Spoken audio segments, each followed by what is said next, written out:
Good morning, friends. Good morning, good morning. So, ayan, nandito na naman tayo sa labas kasi kukunin ko na lahat ng aking repolyo. Tapos, magtatanim na naman kami ni Shannon kasi bumili na naman siya ng isang variety ng mangga which is orange sherbet, something like that. And then, magtatanim ako ng isa pang peach doon sa may harap din ng bahay, doon sa bago naming gagawing little food forest doon sa harap. Kasi di ba dito, dito tayo sa likod, yung mga malalaki ng mga kahoy-kahoy, yung inano namin mula nung nag-pandemic, yun yung mga tinanim namin kadamihan nun. Tapos, what else? Yan, basta kuha na muna tayo ng repolyo kasi ibibigay ko sila sa aking mga friends kasi kailangan ko na siyang palitan at magtatanim na ako ng ibang gulay sa ating raised bed. So, magtatanim daw muna kami. So, ayan friends, dito tayo magtatanim sa malapit sa may pond. Ito yung dito malapit sa gate. Yan, itong area na to dito. Pero hindi kami makatanim dito basta hindi namin nalagyan ng yan ng lupa. Kasi dyan nagdagdag kami ng ilang truck ng lupa dahil pag tag-ulan mababa siya. So sa nagtatanong kung ano yung hinahalo namin pag nagtatanim kami na lupa, ito lang organic compost. Yan, mga organic compost yan. Ayun, may isang truck pa yun doon. So yan yung, medyo magastos din siya friends, yung ating pagtanim-tanim, pero okay lang. So kung nakikita niyo, so in 5 years, kung ganito pa rin ba, tingnan natin kasi di ba may langka tayo dyan. Tapos ito, mami apple, yung bagong tanim namin nung nakaraan, ay lipat pala, na lemon drop mangosteen. Tapos ito mami sapote, tapos may ilang mango din doon sa likod. Honey, what are we gonna plant there? That's too close. Right here. What? No, the mower's gonna fit in there. Think we're gonna mow this? Yeah, I'm gonna move this. I'm not gonna weed eater. Rocks. It's okay. Let's find a place here. But we need like a way for the something there because that one is not gonna grow that big. The what did you call that? Which one? Which one is that? Peanut butter? Yeah, the peanut butter is not gonna grow that So what big. do you want? So we can put the peach there. In between those two? Yeah. No. Okay. Let's find another place then. Really. How about, no, I think we don't have space in here anymore. We need to put more dirt. So ayan, may space pa kami doon pero hindi pa namin nalalagyan ng dirt. Kaya huwag muna. Ang kalabasan natin friends, oh, umaano na siya. Gumagapang. No, that's too close to the... okay, that's fine. Jaboticaba is not gonna grow big in the atis. That ain't gonna get Yeah, but the mango, there's no room for mango here. What you think? plant this one. No, it needs the black dirt, honey. Huh? Yeah, we got cotton candy and what's the other one? No, pinacolada.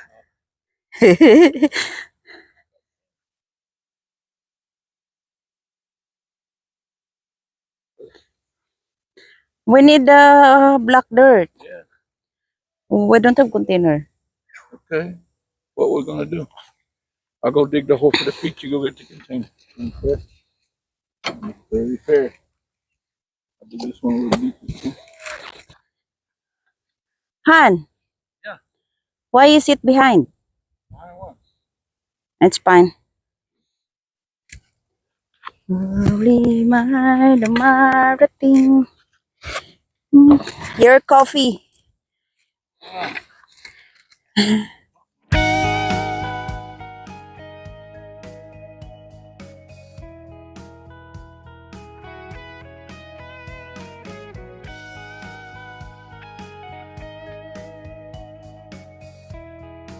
That.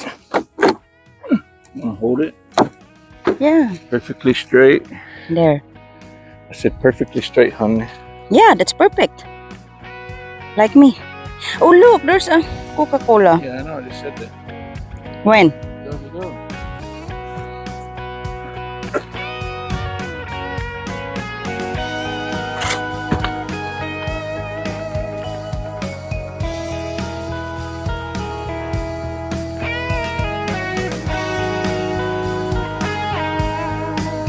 So, ayan friends, dito naman namin itatanim sa garden ang persimmon. Yan, dito. So, may mga mangga natin. Ito yung garden ko dati. Dito ako nagtatanim nung ilan pa lang yung raised bed ko. So, ayan yung lupa namin na natural. So, buhangin siya friends. Kaya kailangan talaga namin haluan ng yan, organic compost. I think that's it. Kasi nasa paso yung ano nga sabi ko, what did I say? What are we gonna plant here? Persimmon. That's where we're gonna plant the persimmon. So, ayan friends, itong ating persimmon, ang variety niya ay Fuyu. So, last year pa namin to nabili sa Pine Island. So, 65 yata yung bili namin, pero maliit pa siya. Tsaka, yung katulad niya na paso, 3 gallon. So, nilipat lang namin sa malaking paso. Yan. Tapos ngayon, ayan siya, pabalik na sila yung mga ano niya. Dahil pag winter, nakakalbo din siya, pumapangit siya. So, okay lang. So, parang nagsusugal lang kami ba? Kung mabuhay sila, okay lang. Pag hindi naman, at least, trinay namin magtanim sa kanila. Yan. So, ililipat na namin siya dito sa my garden kasi baka mas gumanda-ganda siya. Yan. So, dyan namin itatanim. So, ayan friends, ito na yung ating peach. Yung variety niya is tropic sweet. Yan, kung nakikita nyo kasi grafted to, meron na siyang mga bulaklak. Ayan oh. Oh, maliit niya pala na bunga na. So, yan ang ating bagong tanim na peach. Dito lang sa malapit sa miracle fruit kasi hindi naman yan masyadong lumalaki. Tapos yung peach hindi naman masyado ding lumalaki, so okay lang yan. Tapos yung isa naman dito yung mangga na orange sherbet, yan dito natin tinanim sa malapit din sa atsuete kasi yung atsuete baka anuhin din natin yan, maliit lang din yan, so pwede natin tanuman ng ano dito sa malapit. So yan yung kanyang variety. So, para na tayo ditong may halo-halong ano. Kasi, tingnan nyo, itong mangga na to ay orange sherbet, di ba? Ano yan? Parang ice cream. So, tapos, next variety, meron tayong, di ba, piña colada. Yan, ito siya. Piña colada na variety. Bagong tanim din to natin. Yan, piña colada. Tapos, meron tayong cotton candy. Sandali, ito ba yung cotton candy? Hindi, ito yung fruit cocktail. So, ayan, dito tayo bumibili ng mga plants sa Eco Global Farm. Ayan o, fruit cocktail yung variety niya. Tapos, ito naman ang isa ay cotton candy. Yan. O, diba, puro mga matatamis na ano. Yan. So, ayan, friends, yung ating mga repolyo. Yan.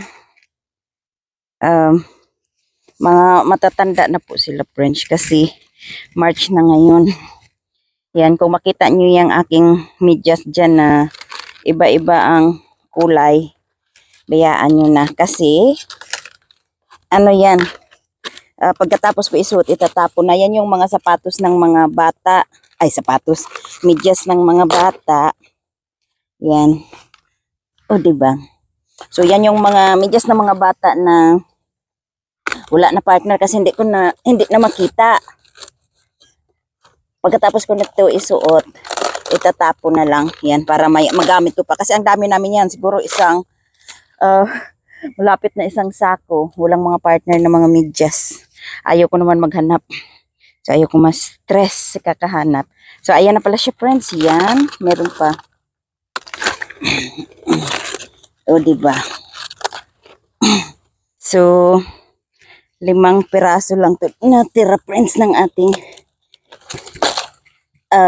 mga cabbage. We can give the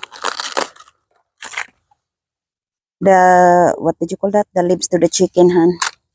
They like it. This one is small. Yeah, hold on. Here. You can give it to the chicken.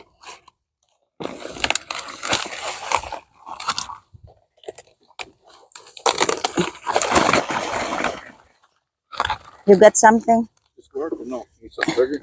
Yeah, they really like this one. The Put it in there.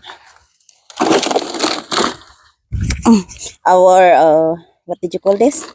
Lettuce is looks good. Is that the Tropicana? I don't know.